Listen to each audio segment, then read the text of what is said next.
Kameliya. Bu o'tgan safar kelgan partiyadan edi.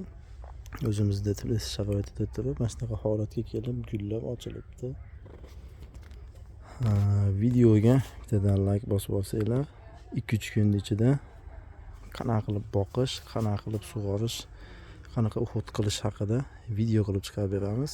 Xudo xolasa, qanaqa dorilarni qo'yish bo'yicha ham Ravshanbek akamiz sizlarga tushuntirib o'tib ketadi. Xudo xolasa 2-3 kun ichida hamma uhudini aytib o'tib ketamiz.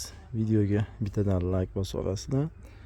Tanishlaringlarga jo'natib qo'ysanglar, 2-3 kun ichida uzog'i video chiqaramiz. O'tgan safar kelgan bu 390 minglik yo 380 minglik partiyadan edi.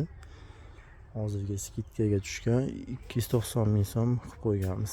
Eng katta razmer bu. Mana shunaqa holatda.